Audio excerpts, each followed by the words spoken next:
Hello everyone, कैसे हैं आप सब लोग। तो काफ़ी समय बाद में आप लोगों के लिए एक वीडियो लेकर के आई हूँ। और आगे बढ़ने से पहले हमेशा की तरह मैं आपसे फिर यही बोलूँगी कि प्लीज़ अगर आपको लगता है आपकी लाइफ में कोई नार्सिसिस्ट है तो किसी एक्सपर्ट साइकोलॉजिस्ट की एडवाइस लें। और यहाँ पे मैंने अपने अनुभवों को इन वीडियोज़ में शेयर किया है और मैं उम्मीद करती हूँ कि आप लोगों को ये वीडियोज़ पसंद आएंगे। और एक बात मैं और कहना चाहती हूँ कि प्लीज़ मेरे चैनल को सब्सक्राइब करें। ये आप लोग सब्सक्राइब करेंगे तो ज़्यादा से ज़्यादा तक पहुँचेगा ये, और लोगों के साथ शेयर करें। अवेयरनेस क्रिएट करनी है हमने इस टॉपिक के ऊपर। एक चीज़ मेरे को ये पता है कि ये वर्ड अपने आप में ढूंढना और यहाँ तक पहुँचना ही बहुत बड़ा टास्क है। अगर आप ये वीडियो तक पहुँचे हैं तो मतलब आपको पता है कि नार्सिसिस्ट टाइप करना है, नार्सिसिस्ट क्या है आपको आइडिया है।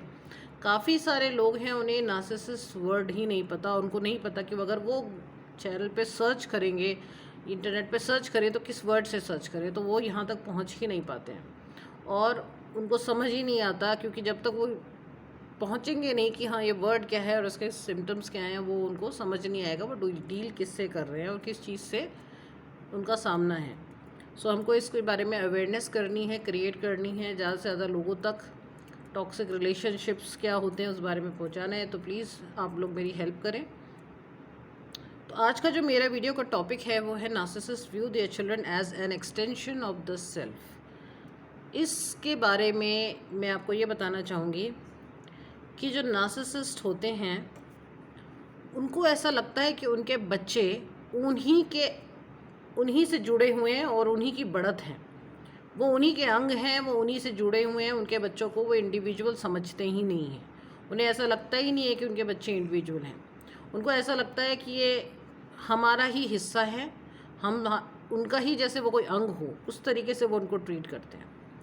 और उनको इंडिविजुअल वो कभी भी नहीं होने देते। छोटे से ही वो उस तरीके से उनको ट्रेनिंग देते हैं कि वो बच्चों को इस तरीके से पालते हैं कि उन बच्चों को लगता है, बच्चों को भी लगता है कि हमने, क्योंकि आप सोच सकते हैं 1 साल का बच्चा, 2 साल का बच्चा पेरेंट नार्सिसिस्ट है तो उसको 24 घंटे वो अपने साथ बैठा रहे हैं, तो वो बच्चे के मानसिकता पे क्या फ़र्क पड़ेगा। उन्हें ये लगेगा कि हाँ हमने इन्हीं के साथ रहना, क्योंकि इंडिविजुअलिटी तो बिल्कुल भी एक उसकी डेवलप ही नहीं हो पाती।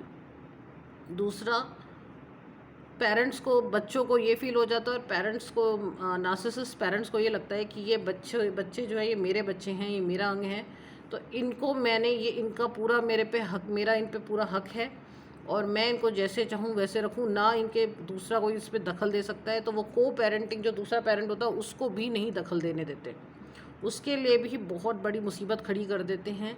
वो बच्चों को उसके दूसरे पेरेंट्स के प्रति भड़काते भी हैं।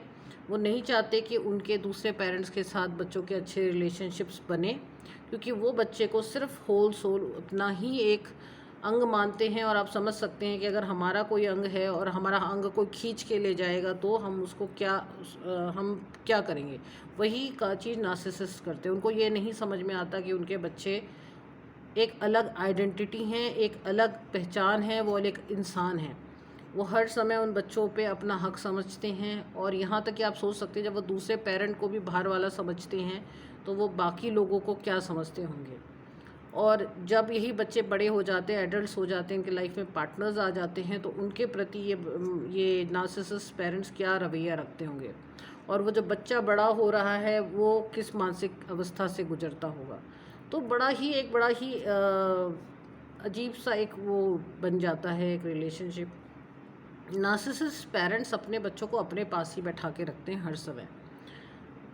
छोटे से ही वो उनके पास ही बैठते हैं, उनको कोशिश करते हैं, उनमें से कुछ को वो स्केप गोट बना देते हैं, कुछ को वो गोल्डन गोट बना देते हैं, और गोल्डन गोट्स को बिल्कुल अपनी ही छवि में उतार लेते हैं। जैसे वो खुद होते हैं वैसे ही चाहते हैं वो गोल्डन गोट्स हो जाएं। स्केप गोट भी जो है उनके ऊपर हर तरीके का दोष डाला जाता है, घर में कुछ भी हो जाता है।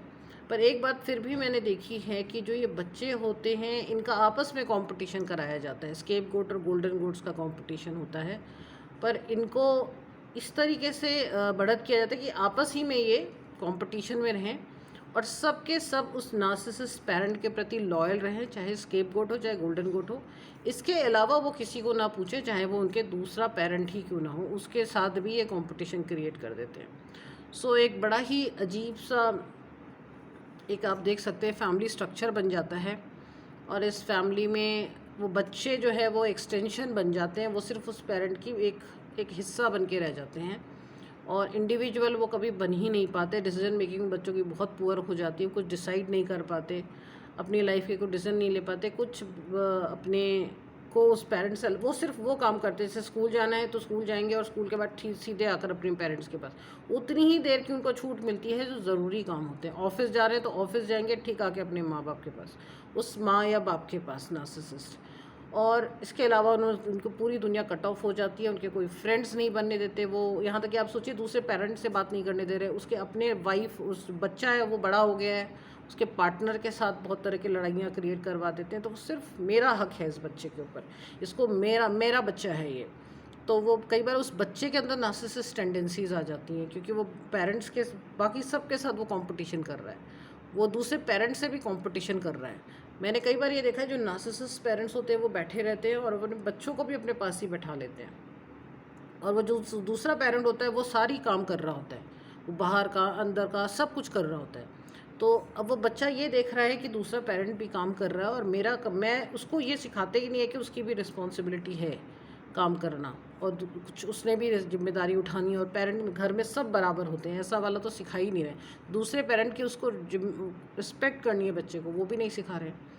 तो वो बच्चा जो है वो कई बार वो नार्सिसिस्ट खुद बन जाता है, उसको ये लगता है कि अच्छा मैं बैठ सकता हूँ, बाकी सब काम करेंगे।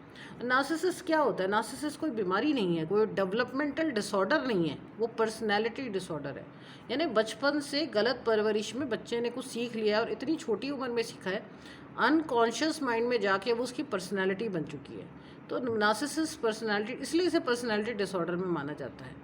इसको डेवलपमेंटल डिसऑर्डर या किसी बीमारी में नहीं रखा जाता, ये पर्सनैलिटी डिस्टर्ब हो चुकी है ऐसा माना जाता है। तो मैं वैसे तो बोलते हैं कि इनको बहुत मुश्किल है बदलना, पर मैं मानती हूँ कि जब हम इनके साथ इनको एहसास कराएं कि हाँ भाई गलत तो देखिए बचपन से ही हो रहा है, वो बच्चा शुरू से देख रहा है कि दूसरा पेरेंट काम कर रहा है, उसकी कोई वैल्यू नहीं है, बेकार है वो, तो वो दूसरों के लिए क्या नज़रिया रखेंगे? वो दूसरे के लिए भी वही नज़रिया रखने लग जाएंगे कि दूसरा कोई वैल्यू ही नहीं रखता है, मैं वैल्यू रखता हूँ, मेरे से ऊपर मेरे जो नार्सिसिस्ट पेरेंट है वो वैल्यू रखते हैं, बाकी सब कंपटीशन में या कुछ भी नहीं है उनकी वैल्यू।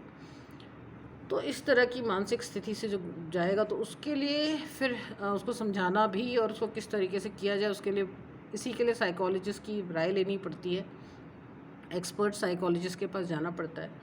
और गलत चीज़ सीख ली। अब को डिपेंडेंट जो होता है वो इसका उलट होता है, उसको बचपन से सिखाया जाता है कि तुम काम करो लोगों का, लोग तुमसे ऊपर हैं, तो वो अपने को कुछ नहीं समझता और वो लोगों का काम करने लग जाता है, वो भी पर्सनैलिटी डिस्टर्ब हो गई है।